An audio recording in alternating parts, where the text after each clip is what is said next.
Well, in general, whistlegraphs are handmade digital artworks, so they're usually uh, attached to some series of steps, countable steps, which kind of renders the artwork digital, even though it's executed by hand. But even though we usually score whistlegraphs for voice and for a line making tool, like that gesture of making a line doesn't necessarily have to have a tool to record that line. So it's kind of organizing gestures and voice in that way to create a poetic image. And there's usually an important relationship between the lyrics or the music of the piece and what you're drawing. There is not a one-to-one relationship where you're describing what you're drawing. It isn't like the lyrics have within them the instructions of how to draw the whistlegraph. So it has to be practiced in a different way because there's more of a poetic relationship. Yeah, I mean, that depends maybe on who's making them, or the author, but yeah, you kind of mentioned that. I mean, I think every piece does have a score that is sort of important because each piece is reproducible, so there's like a series of steps. But it's kind of it's like there are similar art forms, and that kind of like they tend to have that instructional lyricism. Like I don't know if you know the one circle, one big circle, like it's like a pig drawing. Like I know that like I had that when I was in like elementary school. Like you would kind of just say what you're doing as you're doing it. So it kind of doesn't, we don't really, one could do that definitely within whistlegraphing, but that's kind of like how we matured into a separate art form, I think, is not doing that. Well, I think there's like this tension where you either recognize the image more than you recognize maybe the performance of the image, or you have the music and the kind of like action of performing it be the thing that you recall more. But ideally, one reinforces the other. So if you see a whistlegraph like a butterfly cosplayer, you would recall the poetry of the performance of it, and you would have all of that kind of at the ready. And also sometimes you can use the poetry like I forgot the term, but like if you're depicting something and then it kind of like if you're creating an image and then it turns into something else. Do you have the term for that? are you talking about what's it called? The paranoid critical method, I think. It's like a big surrealist technique. Yeah. Where you you're like, it's all about letting your subconscious you're like reading like the tree as a face, kind of like leaning into that in your imagery, like transforming one thing into another, like creating figures out of things and stuff. Right, but like using your lyrics to like take the image to a certain place and then having that image change can be like a factor in the poetry.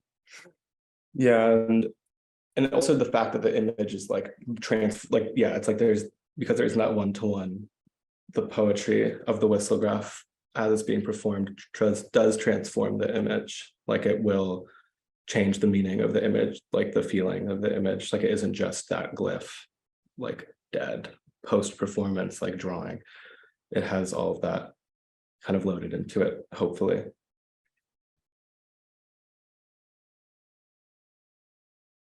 We do have that separation. Whistlegraph with a capital W refers to the group, and then lowercase whistlegraph and whistlegraphing and whistlegraphical, which is a more ridiculous word we don't use that much, but that is the art form. And whistlegraphs. Yeah, whistlegraph. No, I'm just saying that is what we do. but Yeah, oh, like Whistlegraph. yeah, but we're not the only ones that can Yeah, participate in whistlegraphing. And then there are all the pieces, which I think are different from us and from, yeah, they're like all these, there's this archive of just, I guess they're maybe dead, but yeah. and because Whistlegraph is the name of the group, but also the name of this art form that we want other people to, you know, form groups around, maybe.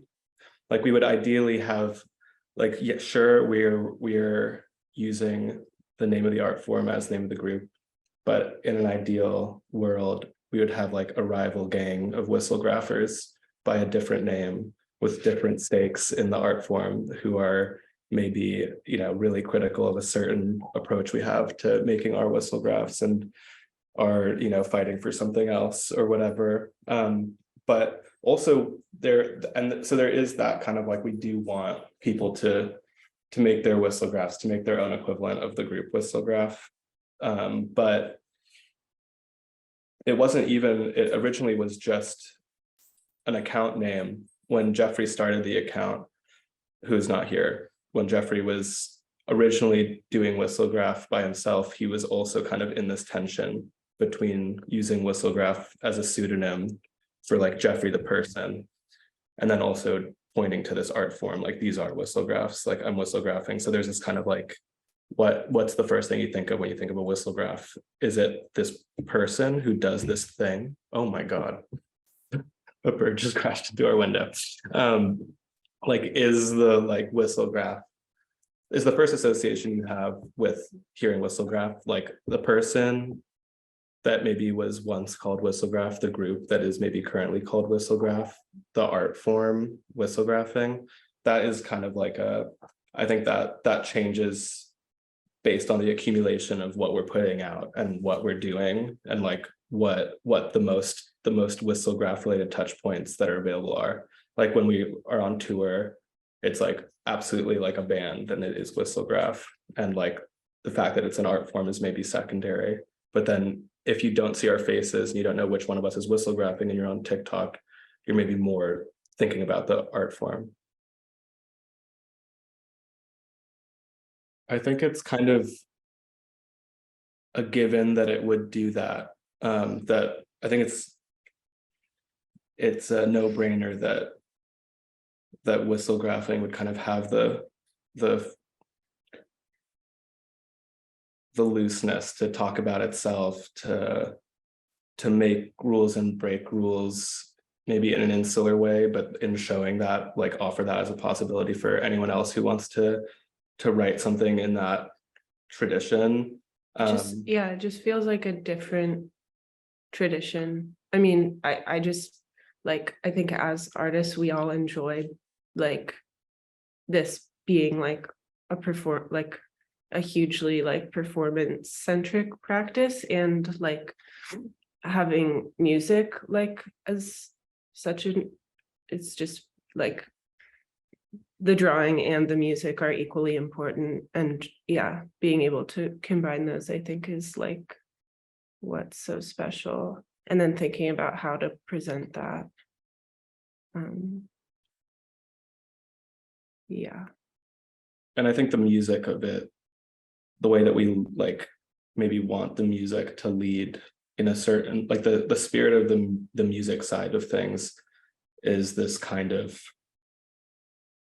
possibility for self-friendship, like you know, like if you're basically like in a musical tradition, then you're having these meta conversations with your musical lineage, and we're doing that graphically too. And that can be within things that we've already made, like referencing, and it's like you know, like folk music and like hip hop, like there's just like, you kind of create a language, and that language kind of folds in on itself infinitely and creates these little ornaments that you then pluck off and reuse, or maybe like try to transform.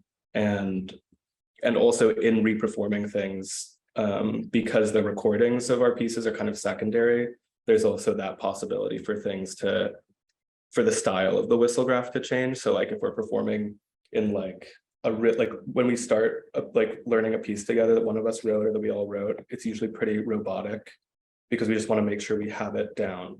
We want to make sure that we are at least doing some like, oh, it's important that this line curves at this angle so that it kind of looks more like this. Like that's something we maybe keep in mind that's like loosely in the score.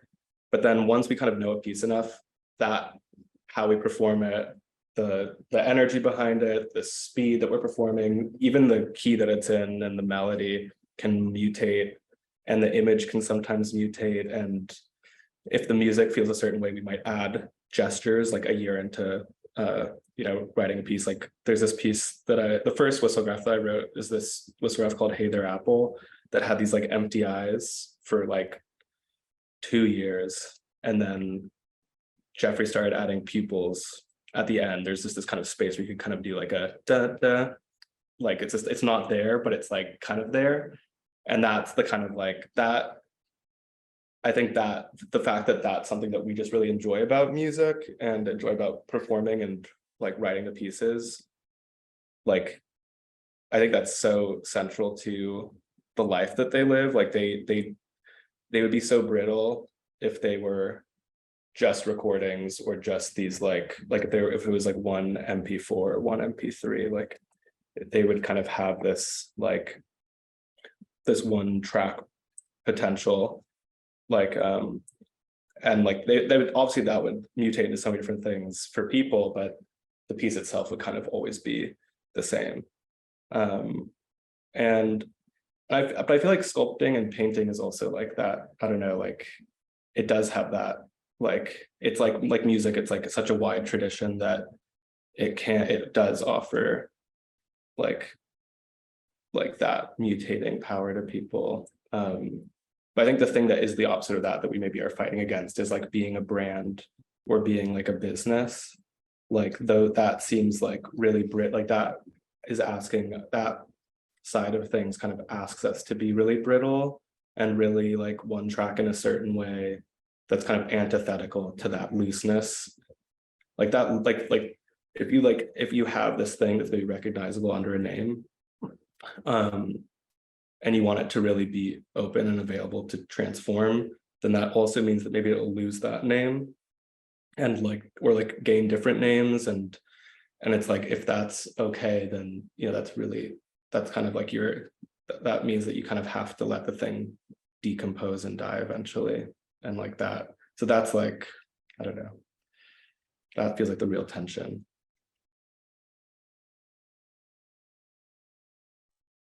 I mean, yeah, that was an interesting moment because it was kind of like a very brief crisis, but it didn't feel like total. I mean, it would be a huge deal if we lost TikTok because that's just been like where we live.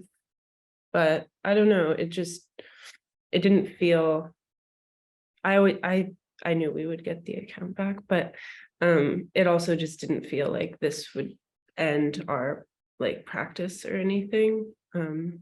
Not only can we like do a similar thing on other platforms, but I don't know, it just like grows into other places. I was gonna say it would have been like losing a sketch, like our most important Right. sketchbook, like, or like it burning or just disappearing.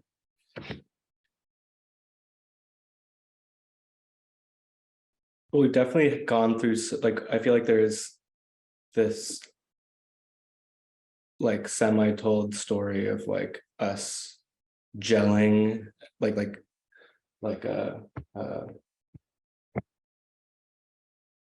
I don't know, like composing ourselves into one thing and then decomposing and then going into some other direction and composing ourselves in that direction. And like the biggest, like we did kind of take that route of being, of like LARPing a business in the last half a year. Yeah, Know, basically this year.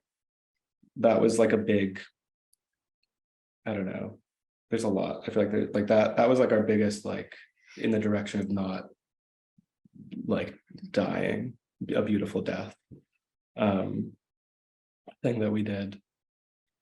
But there's always this kind of like tension of confusion, like, you know, if you create certain kinds of confusion that are healthy, like who's doing this, who's making the videos, like there's always a possibility, like there's just always new people seeing it for the first time. And if they don't have any, if they think that you're just some random person doing this thing passionately, there's kind of like more, like there's more surprise if you're just like, oh, there's this group of people, or there's this one person that does this thing. Then I think there's maybe like it's less shock, like less surprising. It's more like familiar at that point. So I think there's always this kind of like tension between like how much do we want to be like recognizable faces to our like audiences. And yeah, whenever we build something, I don't know, it's like we've had like we are like Discord, like TikTok, but more in a more permanent way, was like nuked twice. Like we had a Discord that grew to a certain size that was then nuked, and then all that history was lost, and then people would come in and they kind of they'd think that there was no, like we'd make a new one, and then that's kind of happened a few times. I feel like every time there's this, that's like an invitation to be like reborn. I don't know what else, what other ways that we like are kind of like unforming ourselves. Definitely like in what we do, I guess. Yeah, like the piece where that we just gave you feels different, or like it's a dip into painting that we haven't really done before. It's like been in like, it's like been sort of an exercise that we do, but not really like in such an intentional way. Yeah, so it's a new Whistlegraph composition that's called Underpainting, and it, I guess, appears sort of like a sketch more than it's in a square, more than like just a floating glyph, which is pretty much every other piece. And then so we performed that twice, like two different performers, two separate performances, and then at the end of the video is a still of the final composition, and we exported that and painted on the composition. So like not only is there the piece that you can reproduce with a score like any Whistlegraph, and then there's the performance video, and then there's also a digital painting, which is kind of the new artifact. And yeah, it was like kind of, it felt kind of like a funny idea, because we were thinking about how, like with any Whistlegraph piece, like it can be decorated. Like one of its uses is to provide like a foundation for something else, and like encourage people to like, it's just like a different way of approaching a drawing maybe. But then we just like did a really literal interpretation of that. And then yeah, thinking about the poetry for this was fun. Yeah, there's like a, yeah, I mean, it's kind of comes out, or it's referencing a maybe lost or buried like part of Whistlegraph that was mostly part of our lives, especially on TikTok. And a lot of those things are ephemeral. So one thing that was in those lives would be just the performance of a Whistlegraph, and then like Camille was just describing, like just, you know, what you, in the kind of like wake of the performance, everyone is digesting it, you maybe decorate the Whistlegraph and have like drawing time, and that's just kind of like part of the casual feeling of like live. And we've done art, like it's like a Q&A after a performance. Yeah, maybe you're like almost talking. To like, yeah, digest is a good word. And it's always been kind of like, it's like this tension where we think of the final image at the end as like a dead whistlegraph, because it doesn't really like it. Ideally, if you know the piece, if the piece is successful enough to be, memorized by enough people or recall the song to enough people, then it kind of maybe has the ghost of the performance in it. But in general, it's kind of this like distraction, like the image, like the glyph doesn't necessarily contain within it what led to its being there. So decorating it and using them as like the bases for like painting is also part of that. Just like it's kind of building up that distraction. It's like not really what it's about, but it's also just really fun, and we all like to do it in the practice. So I think in making a new whistlegraph for this show, there was that like there was kind of like do we want, like, this is like a side of it that kind of does maybe like offer up a main contradiction in the practice, which is like the practice's relationship to painting and drawing and performance and video, and like where one sits in relation to the other. So I think making the piece Underpainting literally, well, it's kind of a joke, because it's like, is the piece underpainted? Like, are whistlegraphs kind of like lame, and like painting is still like this transcendent, beautiful form, and whistlegraphs are kind of this like, whatever TikTok center, like whatever thing, or like but then you see the painting, you're like, wait, that performance maybe was like musically something, and visually something, and like the painting at the end is kind of like such a, like, it hits such a flat note, like it's not like, it's like, it's kind of like, it's not really resolved. But like I think a few ways that we edited the video and did a few things in the presentation maybe should like help in maybe defending both sides of the argument.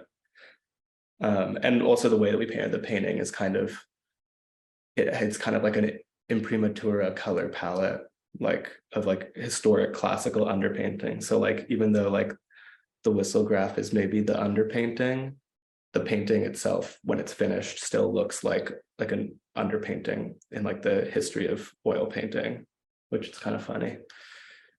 It also has kind of like the like dead gray color that you're supposed to put under skin in some painting traditions. Like it kind of mixes different underpainting styles.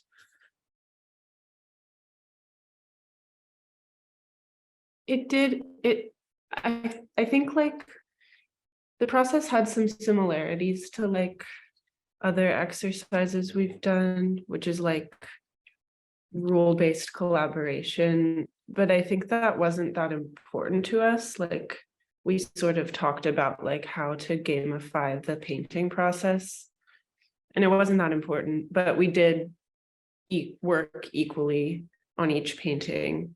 We painted them simultaneously, and we took like relatively uniform turns and then passed them. So we kind of just like, they like, I don't know, they were completed like side by side, On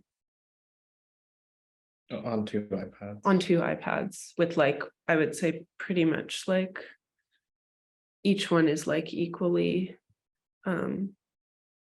like our labor. Yeah, we were kind of taking like shifts on them, and I think for like the last shift we were watching John Carpenter's Body Bags, which has like a 3-story, it's like a horror anthology film, and There's so 3 parts. there's 3 parts. So like I think at first we were just actually using a 15-minute timer, and then like the last session we just like switched up after each anthology ended or each chapter page of the anthology ended.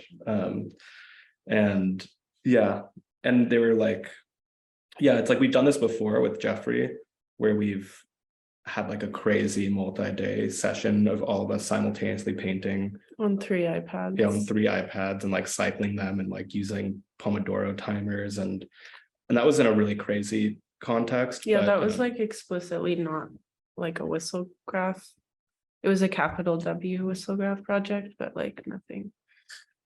There was Yeah. it was really like a painting.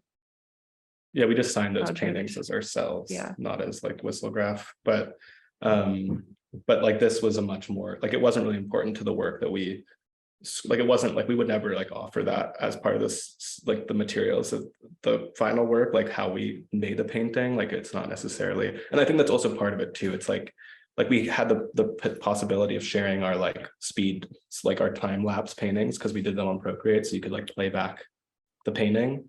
And it would just be so much of a joke to like, because it's such a boring document, this like sped up painting, and it's like not, it'd be more beautiful if it was in real time, but even then it's like so different, because our, you know, like the Whistlegraph itself is like, it's all about the getting to that result, but then in that painting, the getting there is really so boring in how we can capture it now. I love watching people paint, and that stuff is beautiful, but like it's just it would just be too fun, ridiculous to include that.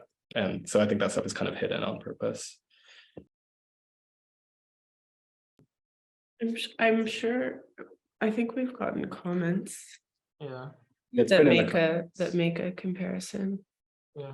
But there's also just like tons of comments that just like any kind of calming, like the figure of the calming, like slightly creative patriarch, like has kind like, especially like in the early days of the account, when it was like when Jeffrey was really leaning into this kind of like a presentation of himself, there was lots of like Bob Ross and Mr. Rogers type comments, and then there were similar accounts at the time that we were maybe being grouped with that were like, we maybe wanted to fight against the association, that were way more like trying to be like that, like kind of like, yeah, these are kind of like babysitters, like a kind of genre of babysitter that is beautiful too. It's like, you know, it's like Bo Burnham is maybe like the most up-to-date version of that, and we've talked about him like they're just all these figures, like there's kind of like when you have like a certain relationship to like really young like consumers on social media or whatever, it's like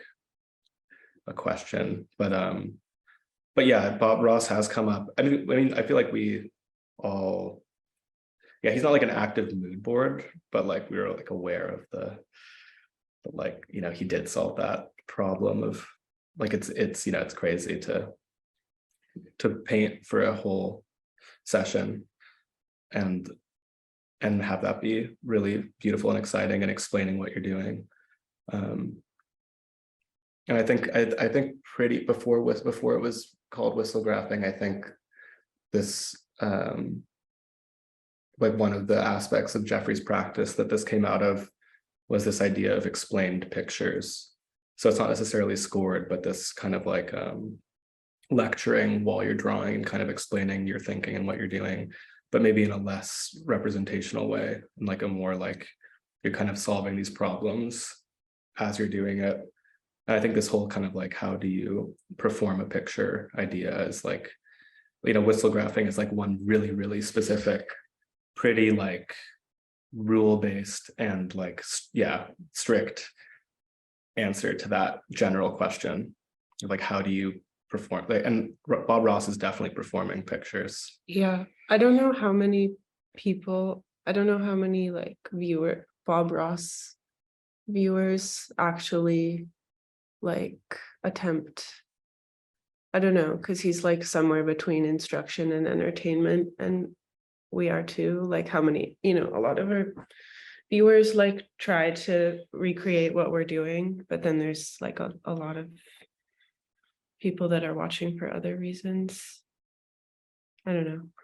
But it's also, that's interesting because like Bob, yeah, it's like I've seen so many people who like, you know, you get like thousands of one Bob Ross painting from an episode because like everyone does it, and you can like probably get like, you know, tons of different iterations of that like painting online because people are practicing. But for us, like people maybe can get to the final drawing, but like there might be all these problems in how they performed it. And again, it's like that's strict. It's like the people doing the Bob Ross painting don't have to say all the words he's saying, and you know, but like there's like a kind of, again, it's like more strict. You think it's easier to do a Bob Ross painting. just different problems. Like it's like, it's really hard to film. Like when people send us like them performing a Whistlegraph we wrote or something, or their own Whistlegraph, it's just there's often all these problems with how it's filmed and stuff that aren't necessarily like important to the Whistlegraph, but because it is like a performed picture, you have to. That's like the third skill. Yeah, it is like the tertiary skill of recording it. Yeah. Well, Being being a great singer, being a great drawer, and being a great perfect draftsmanship, perfect pitch, perfect attention to scene and equipment. Yeah, perfect videographer. No, I feel like the three skills, there's been I different think skills. those are the three main skills. I don't know. But it's not perfect. It's like imperfect drawing, but whistlegraphing. It's like whistlegraphing has its own kind of drawing skill required. Mm-hmm. And singing too. Obviously, if you're a better singer, it helps, but in general, it's not really about that. Like you don't have like, it's like if as long as you can wield the imperfections of your voice beautifully, like then it doesn't matter. It's. But I think that just links us to lots of different genres of music. Just like finding your flow. That is you like what your voice does magically or whatever.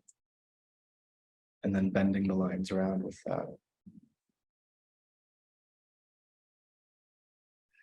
We are potentially the product of the three of us living in a town whose main export is the Shakespeare Festival, like in Ashland, Oregon. And that is also, for the first time, not going to be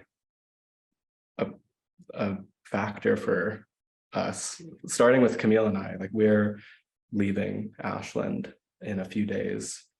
And Jeffrey is also leaving a little bit later than us. So it's like this major. I think that's kind of coincidental. I don't think we're like fueled by the air, this like theatrical air. We've traveled, We have, but I feel it so like there's something about this town. This is a huge part of our like group dynamic has been the town we live in. Like just, I mean, I don't know if it's the air, but just the space and the ability to kind of like, I don't like, we've been using Jeffrey's house for 2 years as like this kind of play space and place to develop this practice. And I think that's been huge, but I don't know. There's lithium in the water here. That's definitely. There's a Lithia Park and the Lithia Creek. That's got to be a part of that. I don't know. Yeah. I don't think it's like. That's just an aside. Yeah. Of like I feel like Ashland is like deserves a shout out of some sort because it's also just an unfamiliar place to all of us. But there's something about like there's like a love of performance here. Mm-hmm. Like not just theater, there's lots of street performance everywhere and in the park, and I just feel like it. And there's something weird about us being here because I feel like we are more covert with our performance. Like we sneak around different, like if we're chalking up like a basketball court or something, it's like not necessarily like a come one, come all, like watch us whistlegraph. It's like us doing our takes and like, so it's like there's like a kind of like us scooting around town while everyone else is kind of asking for an audience. Is kind of weird, but I don't know, it's definitely some factor.